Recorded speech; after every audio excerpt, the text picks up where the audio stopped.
हैं, कैसे हैं? आई होप आप लोग बहुत अच्छे होंगे। चलिए आज हम एक नया टॉपिक के बारे में डिस्कस करेंगे, जो आज होगा हृदय के बारे में हम जानेंगे, विस्तार से समझेंगे कि हृदय काम कैसे करता है मनुष्य के अंदर। आइए तो स्टार्ट करते हैं। आज का जो टॉपिक है हृदय के बारे में हम लोग जानेंगे।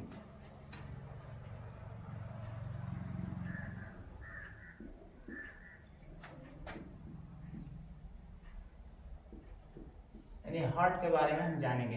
हार्ट किस प्रकार काम करता है कि मनुष्य का, उसके बारे में हम लोग विस्तार से इस वीडियो में जानने वाले हैं। तो दोस्तों वीडियो बहुत रोमांचक होने वाला है और वीडियो बहुत इंपॉर्टेंट होने वाला है, तो वीडियो को लास्ट तक देखिएगा, थोड़ा भी स्किप मत कीजिएगा।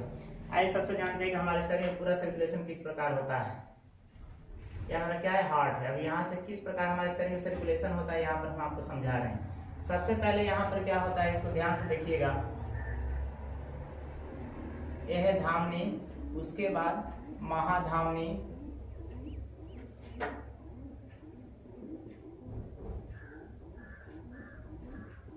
महाधामनी, उसके बाद छोटी धामनी,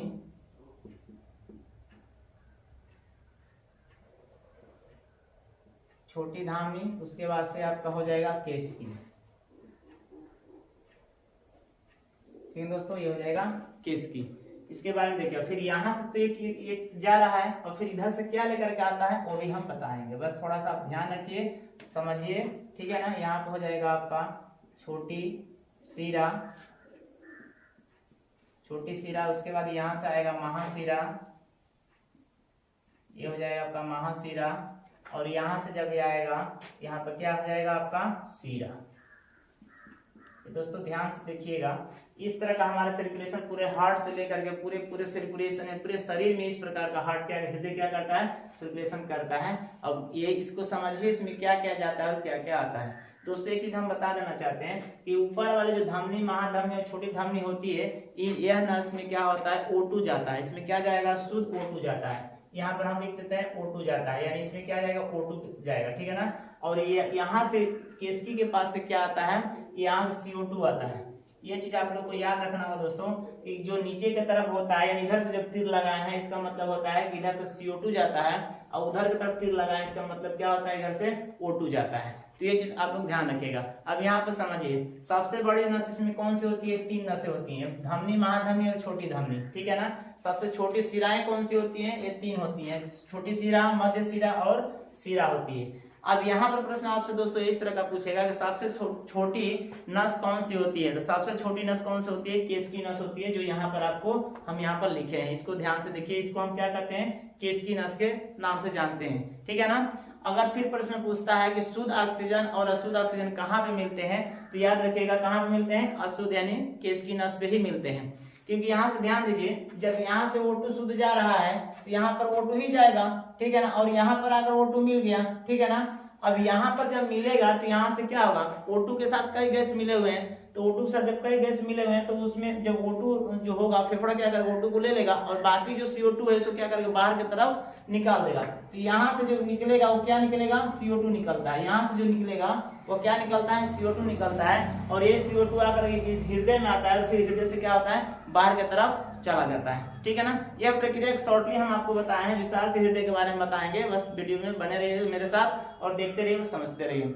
आप लोग दोस्तों देखे होंगे कि जब हम लोग बीमार पड़ते हैं तो बीमार के समय आप खुद बताइए कौन से नस में डॉक्टर इंजेक्शन लगाता है, या कौन से नस में वो जो पानी चढ़ाया जाता है सलाइन का, कौन से नस में लगाया जाता है। तो कभी भी याद रखिएगा, इसी नस में चढ़ाया जाता है। अगर धमनी होगा या महाधमनी या छोटी धमनी, इन्हीं नसों में क्या होता है, वो सुई या इंजेक्शन जो भी होता है उसको लगाया जाता है। कभी भी भूल कर भी इन नसों में नहीं लगाया जाता है, क्योंकि अगर इसमें लगाया जाएगा तो क्या होगा, ये नीचे ये क्या है, बाहर की तरफ फेंक रहा है, इसमें कार्बन डाइऑक्साइड है, जबकि हमारे ब्लड में क्या होता है, कार्बन डाइऑक्साइड की आवश्यकता नहीं है। हमारे ब्लड में किसकी आवश्यकता है, ऑक्सीजन की आवश्यकता होती है, ठीक है ना। हमारा जो हेमोग्लोबिन है हमेशा शुद्ध ऑक्सीजन के साथ क्या करता है, संलयन करता है, हमेशा उसी के साथ क्या रहता है, इसका संबंध बना रहता है। तो यार देखिए यहाँ पर क्या होता है, शुद्ध ऑक्सीजन जाता है किसमें, इस धमनी में। यही कारण होता है कि जब भी डॉक्टर इंजेक्शन या सुई लगाता है तो इन तीनों में से किसी एक नस में लगाएगा और उसमें से पूरे शरीर में क्या हो जाएगा, फैल जाता है, ठीक है ना। अब यहाँ पर यदि इस नस में लगा दिया तो समझिए कि वो तो उसमें फैलागा नहीं, क्या हो जाएगा और उसको बीमारी पैदा कर देगा। तो कभी भी देखिए जब नस दिखाई नहीं देता तो डॉक्टर क्या कहता है, यहाँ पर एक पट्टी लगा देता है और कहता है कि हाथ इस तरह करो। जब इस तरह करते हैं तो क्या होता है, कुछ सारी नसें मतलब दिखाई देने लगती हैं। अब उसमें नस तो सिराएं भी दिखाई देती हैं, तो हमें यह समझना है कि कौन सी सिरा है, कौन सी मध्य सिरा है, या कौन सी छोटी सिरा है, या कौन सी धमनी है, कौन सी महाधमनी, कौन सी धमनी। इस नसों को हमको पहचानना होगा और उन्हीं में हमको क्या करना है, इसको लगाना होगा। आई होप कि ये पॉइंट्स आप लोग क्लियर हो गए होंगे। अगर क्लियर हो गए होंगे तो हम अब विस्तार से समझते हैं कि मध्य हृदय कैसे काम करता है।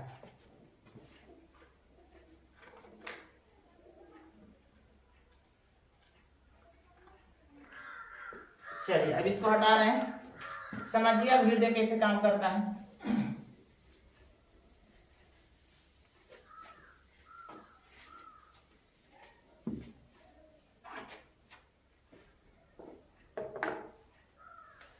एक नॉर्मल हम हृदय का चित्र यहाँ बनाते हैं ताकि हम लोग बढ़िया समझ पाएंगे, ठीक है ना। ये तो किताब में हृदय जो ओरिजिनल होता है वो कुछ अलग दिया है, लेकिन हम नॉर्मली इसको बनाया, लगता है ठीक ठाक नहीं बनाएगा, इसको रुको थोड़ा और बढ़िया बना। तो कौन कह रहा होगा कि कैसा सर जी बनाया है, हृदय ऐसा होता है। चलो ठीक है ना, इस आकार का हृदय हम बना दी। अब इसको समझते हैं, देखिए इसको विस्तार समझते हैं। अब आप लोग ध्यान दीजिएगा कि हमारे हृदय की एक संरचना है, बस समझने के लिए। ओरिजिनल हृदय इस तरह का नहीं होता है, ओरिजिनल जो हृदय होता है वो किताब में आपको दिया गया है, ठीक है ना। अब समझिए इसका कहानी क्या होता है। हमारे हृदय में कितने कोष्ठक, हमारे हृदय में कितना, एक ही हृदय होता है, एक हमारे हृदय में कोष्ठक 2 होते हैं, ठीक है ना। हमारे हृदय में कोष्ठक कितने होते हैं, 2 होते हैं। आगे बताएंगे 2 से 4 कैसे होते हैं, पहले 2 को समझिए ताकि आसान से आप समझ पाएंगे, और 4 जब बनाएंगे तो उसको भी समझने में किसी प्रकार का दिक्कत नहीं होगा। तो समझिए हमारे हृदय सबसे पहले 2 भागों में बांटा गया। पहला इसका नाम क्या है, एक होता है अलिंद, इस वाले पार्ट को क्या कहते हैं, अलिंद, याद रखिएगा दोस्तों, इसको क्या कहते हैं, अलिंद, और इसको क्या कहेंगे, नीलय। इसको क्या कहेंगे, नीले। ये हो गया अलिंद और ये हो गया नीले। अब यहाँ पे समझिए इस वाले पार्ट से क्या होता है, यहाँ पर ऑक्सीजन आते हैं, CO2 आता है यहाँ पे, यहाँ से CO2 आएगा, प्रवेश करेगा, यानी यहाँ से क्या होगा, प्रवेश द्वार यहाँ पे लिख देते हैं, प्रवेश द्वार। यहाँ से क्या कर रहा है, प्रवेश कर रहा है, यानी इस वाले पार्ट में क्या कर रहा है, प्रवेश कर रहा है। तो यहाँ से जब प्रवेश करेगा ये तुरंत इधर से बाहर की तरफ निकल जाता है, इधर से इन करता है, इधर से आउट कर देगा, ठीक है ना। यानी जैसे फेफड़े में आया तो इधर से बाहर निकल गया। अब दोस्तों आप बताइए, जब इस तरह का यदि काम होता हमारे हृदय में, इधर से हवा आता और इधर से निकल जाता, इधर से आता और इधर से निकल जाता, तो फिर फेफड़े का जरूरत होता, फिर फेफड़े क्यों लगाने की आवश्यकता थी। इतना भगवान जी मेहनत करके हमारे शरीर में फेफड़े लगाए, इसके लिए इसकी जरूरत ही क्या थी। जब हृदय 2 पार्ट्स में होकर काम कर देता तो फिर फेफड़ा का कोनो आवश्यकता नहीं था, कोनो आवश्यकता था नहीं था ना। तो आप सोचिए खुद कि आखिर भगवान जी फेफड़ा क्यों दे दी, कोनो तो जरूर रीजन होगा ना। यही कारण है कि वह फेफड़े को किस लिए लगाया गया है, अब इसमें हम लोग समझने वाले हैं, ठीक है ना। तो समझिए इस तरह का जब होगा तो समझिए कि हमारे शरीर को शुद्ध ऑक्सीजन की आवश्यकता है। अगर शुद्ध ऑक्सीजन नहीं मिलेगा तो हमारा शरीर चलेगा नहीं। तो यहाँ से तो शुद्ध अशुद्ध आ ही रहा है, फिर अशुद्ध निकल गया, तो शुद्ध बना कहाँ से, जैसे तो पहले से अशुद्ध है, अशुद्ध यहाँ से आया, फिर यहाँ निकला, फिर यहाँ से बाहर निकल गया, तो अशुद्ध था और अशुद्ध चला गया। अब यहाँ पर समझने वाली बात यह है दोस्तों कि यानी कहने का मतलब कि हमारे हृदय को अगर 2 पार्ट्स में बांट दिया जाएगा तो समझिएगा कि वह काम के लिए नहीं है। मछली का 2 कोष्ठीय ही होते हैं, आप समझ जानिए।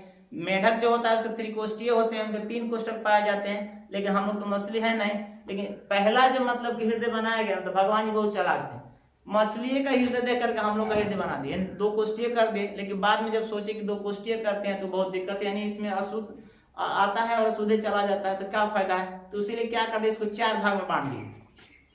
अब यहाँ पर देखिए दोस्तों इसमें क्या हो गया, अब इस 2 वाले हृदय को क्या किए, 4 भाग में बांट दिए। अब देखिए जब 4 भाग में इसको बांटा जाएगा तब तो इसमें कुछ ना कुछ तो घटना घटेगा, यानी कुछ ना कुछ तो समझ में आएगा। अब देखिए पहले का हमारा हृदय कितना था, 2 भागों में बांटा गया था। एक यहाँ पर हृदय हम बना देते हैं, इसको हमने कितने भागों में बांट दिया, 2 भागों में। अब यहाँ पर देखिए इसको हमने कितने भागों में बांट दिया, 4 भागों में। अब इसे हम क्या करेंगे, नामांकन कर देते हैं ताकि आपको समझ में बढ़िया से आएगा। देखिए इस वाले पार्ट्स को क्या कहते हैं, सिर्फ यहाँ से और यहाँ से ये वाला पार्ट्स क्या होगा, अलिंद कहलाएगा, और ये वाला पार्ट्स नीले कहलाएगा। तो समझिए उसी के नाम 2 पार्ट्स किए हैं। तो फिर अब इसके क्या हो जाएगा, इसका ये हो जाएगा आपका दाया अलिंद, ठीक है ना। यहाँ पर क्या लिखेंगे, दाया अलिंद, दाया अलिंद और ये हो जाएगा दाया नीलय। समझिए, ये हो गया आपका दाया अलिंद और ये हो गया दाया नीलय, क्योंकि इधर अलिंद है और इधर नीला है तो ये हो जाएगा बाया और ये हो जाएगा बाया, ये हो जाएगा दाया और ये हो जाएगा दाया। अब ऐसे हम लोग याद करते हैं, ये बाया अलिंद, ये दाया अलिंद, ये बाया नीले, ये है आपका दाया नीले, ये है आपका बाया नीले, ये आपका दाया नीले, ये है आपका बाया अलिंद, ये है आपका दाया अलिंद। याद हो गया दोस्तों? 4 कोष्टक में बांटा गया। यही प्रश्न पूछता है कि मनुष्य के हृदय कितने कोष्ठकीय होते हैं, तो याद रखिएगा 4 कोष्ठकीय होते हैं। क्लियर? अब समझिए, अब यहां से क्या होगा, यहां से प्रवेश करेगा CO2, यानी CO2 यहां से आ रहा है। जब यहां से CO2 आएगा तो यहां पर ध्यान दीजिएगा दोस्तों, अब ये वाला जो चेंबर है अब इसको ट्रांसफर करेगा। तो जब इसको ट्रांसफर करेगा किसको, यानी दाया अलिंद में प्रवेश किया CO2, और जब दाया अलिंद किसको भेज दिया, यानी दाया नीले को, तो दाया नीले के पास ही क्या रहता है, फेफड़ा रहता है। दाया नीले के पास ही क्या रहता है, फेफड़ा रहता है, और ये तुरंत इसको 1 सेकेंड का भी काम नहीं लगता है, तुरंत इसके पास भेज देता है। और यहाँ तुरंत भेजने के बाद क्या, तो वहां पर शुद्ध ऑक्सीजन हो जाता है। यहाँ पर क्या हो जाएगा, शुद्ध ऑक्सीजन यहाँ पर प्राप्त हो जाएगा। अब ये क्या काम करता है कि अब ये फिर यहाँ से वापस नहीं भेज करके अब यहाँ से डायरेक्ट शुद्ध ऑक्सीजन को क्या करता है, शुद्ध ऑक्सीजन को उठाएगा और इधर से ला करके और ये बाया अलिंद से क्या करेगा, प्रवेश कराएगा।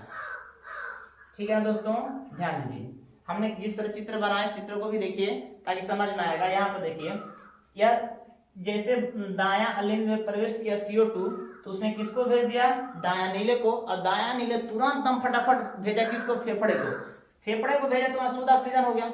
अब इसने क्या किया कि अब इसने ट्रांसफर किया कहाँ, बाया अलिंद को, यानी इस वाले पार्ट में भेजा। तो इस वाले जब पार्ट में भेजेगा तो यहाँ पर तो मान लीजिए हमारा शुद्ध ऑक्सीजन काम हो गया।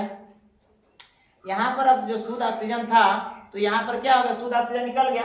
अब शुद्ध ऑक्सीजन निकलने के बाद जो बचेगा वो तो हमारा क्या बचता है, CO2 बचता है, क्योंकि हम लोग जानते हैं कि इस गैस में 3 गैसों का मिश्रण होता है, नाइट्रोजन भी साथ में होता है और ऑक्सीजन भी होता है, और कौन सा होता है, नाइट्रोजन भी होगा, ठीक है ना, ऑक्सीजन भी होगा और कार्बन डाइऑक्साइड भी होता है। इन तीनों गैसों को मिक्सचर करके एक बार हम लेते हैं, क्योंकि अकेला जो हम लेंगे शुद्ध ऑक्सीजन हम लोग ग्रहण नहीं कर सकते, क्योंकि हमारा फेफड़ा क्या है, बहुत कोमल सा होता है। ठीक है ना, तो इसीलिए अब इसमें से O2 क्या करेगा, इस वाले पार्ट्स में लाता है, और जब इस वाले पार्ट्स में लाएगा तो यह किसको ट्रांसफर करता है, ये नीले को। ठीक है ना, अब यह नीले को जब भेजेगा तो यहाँ से डायरेक्ट ट्रांसफर हो जाता है बाहर की तरफ। ठीक है ना, अब यहाँ से डायरेक्ट क्या होता है, बाहर की तरफ ट्रांसफर हो जाता है दोस्तों, और बाहर की तरफ जाएगा तो ये कहाँ जाता है, फेफड़े में, फेफड़े से क्या, फुसफुस नस की तरफ से होते हुए बाहर की तरफ निकलेगा। तो आप जानते हैं कि हमारे शुद्ध ऑक्सीजन शरीर की आवश्यकता है। ठीक है ना, जबकि हम अशुद्ध लिया, यहाँ पर शुद्ध बना और फिर इसको वापस भेजा तो शुद्ध का तो निकाल लिया। अब निकलने वाला जो प्रक्रिया है वो क्या हो जाएगा, CO2 निकलेगा। अब यहाँ से क्या निकलेगा, CO2 निकलेगा। तो यही क्या कहा जाता है, जब CO2 बाहर की तरफ फेंकेगा, तो जब बाहर की तरफ फेंकता है तब उसको क्या चाहिए, ज्यादा शक्ति की आवश्यकता पड़ती है। तो ज्यादा शक्ति की आवश्यकता पड़ती है, तो यहाँ पर आप लोग ध्यान दीजिएगा, यह प्रश्न पूछा गया है कि हृदय के 4 कोष्ठीय और 4 कोष्ठीय में से सबसे कौन सा कोष्ठ को मजबूत बनाया गया है। तो दोस्तों याद रखिएगा, सबसे ज्यादा मजबूत कोष्ठ किसको बनाया गया है, नीले को बनाया गया, यानी बाया नीले को बनाया गया, क्योंकि यही CO2 को क्या करता है, बाहर की तरफ फेंकता है। तो जब ये एक बार पंप लगाकर जोर से फेंकता है ना, इसका प्रेशर होता है 120। इसका प्रेशर कितना होता है, 120। अलिंद का प्रेशर कितना होता है, क्योंकि अलिंद सिर्फ प्रवेश कराता है, तो अलिंद जब प्रवेश कराएगा तो इसका होता है 80। तो इसका होता है 80। जब हम लोग बीमार पड़ते हैं दोस्तों तो देखिएगा क्या होता है कि हम लोग डॉक्टर क्या लिखता है, 80/120 लिख करके यहाँ इस तरह का दे देता है, कहता है कि आपका बीपी लो है या बीपी हाई या बीपी ठीक है। अगर इतना रहता है तो समझिएगा उस व्यक्ति का बीपी दम ठीक है, नहीं, अलिंद और नीले दोनों सही है। लेकिन जब किसी का ऐसा होता है ऊपर वाला 70 और नीचे वाला क्या रहता है, 120 रहता है, इसका मतलब कि अलिंद का जो मतलब ग्रहण करने वाला है वो क्या है, कम है। उसको बढ़ाने के लिए क्या करते हो, दवा ववा दे करके उसको ठीक कर देते हैं। ठीक है ना, तो इस प्रकार मतलब कि हृदय हमारा काम करता है। तो आई होप कि चीज आप लोग समझ में आ गया कि हृदय किस प्रकार काम करता है और कैसे काम करता है। तो 70/80/120 इस तरह का लिखा जाता है। तो याद रखिएगा, अलिंद का कितना होता है प्रेशर, अलिंद का 80 का होता है और नीचे नीले का होता है 120 का होता है। ये चीज आप लोगों को याद रखना होगा, ठीक है ना। जब ये याद रखेंगे तो समझिए सब कुछ याद हो जाएगा। तो जैसे मतलब ये इसमें क्या करता है, एंट्री जैसे मारेगा ना तो डब का आवाज सुनाता है। जैसे मतलब हमारे हृदय में एंट्री मारता है तो डब और निकलेगा तो लब, यानी डब और लब का वही धक धक का आवाज सुनाई देता है, जिसको हम डब लब का आवाज सुनते हैं, ठीक है ना। यहाँ पे लिख देते हैं दोस्तों, डब लब, यही हमारा क्या है, आवाज। अब तो जानते हैं आजकल का जो हृदय कुछ अलग ही बनता है, ठीक है ना। आजकल का हृदय कौन इस तरह का, आजकल का हृदय वाला कौन सा, ये वाला आजकल का हृदय सब कोई जानता है, ये इसी को ओरिजिनल हृदय मानते हैं, ठीक है ना। लेकिन ये ओरिजिनल हृदय ना, ये वाला तो उन लोगों के लिए ओरिजिनल है, ठीक है ना, जो पढ़ाई लिखाई छोड़कर ये सब करते हैं, ठीक है ना। यहाँ पे समझिए, ये समझ में आ गया। तो जब जैसे प्रवेश करता है तो डब और जैसे निकलेगा तो लब। अब यहाँ पे समझ लीजिएगा, जो हमने डायफ्राम का काम आप लोग को बता दिया, ठीक है ना, बहुत पहले बता दिए पहले वाली वीडियो में। तो उसमें आप लोग देख लीजिएगा डायफ्राम का काम क्या होता है। जब CO2 को निकालना होता है फेफड़े के पास में क्या होता है, शक्ति नहीं होती। तो जब फेफड़े के पास शक्ति नहीं होती तो क्या काम करता है, वो डायफ्राम को कहता है कि भाई थोड़ा उधार दे दे आज के लिए, कल से फिर तुम मेरे साथ तुमको कल दे दूंगा। तो क्या करता है, उससे उधार लेता है, कहता है चलो भाई ठीक है तो मेरे ही दोस्तों चलो ले लो। तो क्या करता है, थोड़ा सा उसको क्या करता है, उधार देता है। यानी डायफ्राम क्या करता है, डायफ्राम का आकार इस आकार का होता है। जब उसे उधार मांगता है डायफ्राम अपने आप क्या करता है, इस तरह का टेढ़ा कर लेता है। तो क्या करता है, थोड़ा सा धक्का लगाता है, बस CO2 क्या होता है, बाहर की तरफ निकल जाता है। तो ये डायफ्राम का काम होता है दोस्तों। आई होप कि जिस हृदय के बारे में आप लोगों को समझ में आ गया होगा, ठीक है। अगर हृदय के बारे में समझ में आ गया हाँ, तो चलिए आगे बढ़ते हैं और आगे पॉइंट्स देखते हैं क्या। इसका स्क्रीनशॉट ले लीजिए।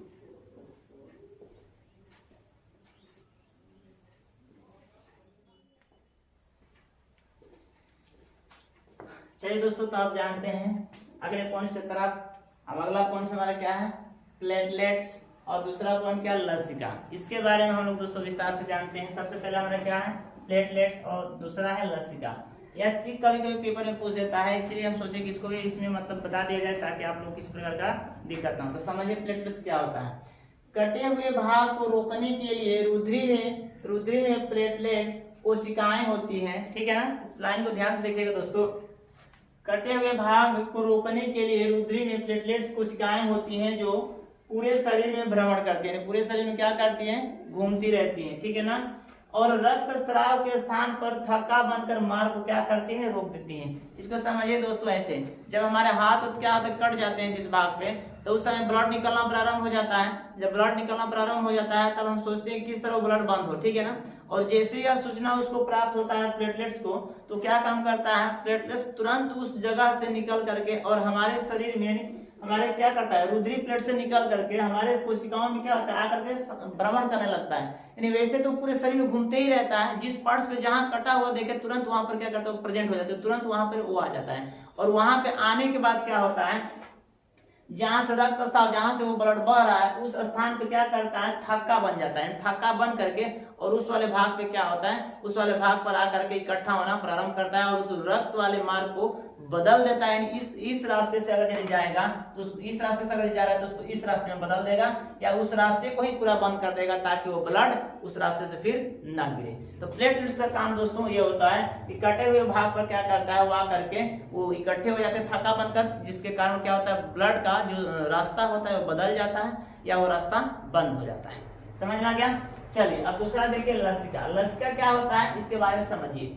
एक प्रकार के द्रव्य है, एक प्रकार के एकदम मतलब जैसे पानी हो या कोई भी मतलब द्रव्य की जैसे आपको दिखाई देता है, जो वहन में सहायता प्रदान करता है, जो बहने की क्रिया में क्या करता है, उसके साथ मिलकर के बहने का ये कार्य करता है, ठीक है ना, प्रदान करता है। उपस्थित छिद्रों द्वारा कुछ प्लाज्मा प्रोटीन तथा रुधिर कोशिकाओं से बाहर निकलकर अंतर कोशिका में चले जाते हैं। यानी कहने का मतलब कि जो प्लाज्मा होती है, प्रोटीन तथा रुधिर जो इनमें छिद्र जो पाए जाते हैं उनमें से निकल करके कोशिकाओं में क्या करते हैं, उसके अंदर से निकल कर बाहर वाली कोशिकाओं में बाहर निकल करके अंतर कोशिकाओं में प्रवेश कर जाते हैं। यानी बाहर कोशिकाओं में जैसे जैसे कोशिका भित्ति या कोशिका झिल्ली में जब ये रहते हैं तो उसके छिद्र द्वारा क्या करते हैं, बाहर निकलते हैं और उसमें से निकल करके अंतर कोशिकाओं में क्या करते हैं, प्रवेश कर जाते हैं। तो अंतर कोशिकाओं में जब प्रवेश कर जाते हैं तो और वहां लसिका का निर्माण होता है, और वहां पे क्या होता है दोस्तों, लसिका का निर्माण होता है।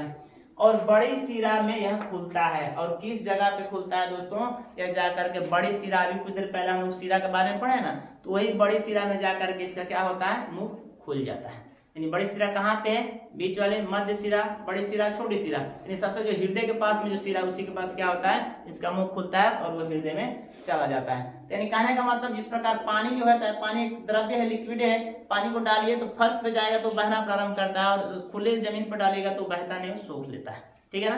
तो इसमें बहने की क्षमता होती है, वाहन की सहायता प्रदान करता है। यदि वह रक्त नहीं बहता तो उसको बहने में क्या करता है, वो सहायता प्रदान करता है। तो लसिका काम समझ में आ गया।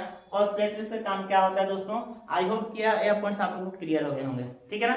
तो बस क्लियर हो गए होंगे, तो बस अगले बस आज के वीडियो में इतना ही तक, फिर आप जानेंगे अगले टॉपिक के बारे में। तब उसके लिए आज का इजाजत दीजिए, फिर अगले वीडियो में जाएंगे। तब तक के लिए नमस्कार, जय हिंद, जय भारत।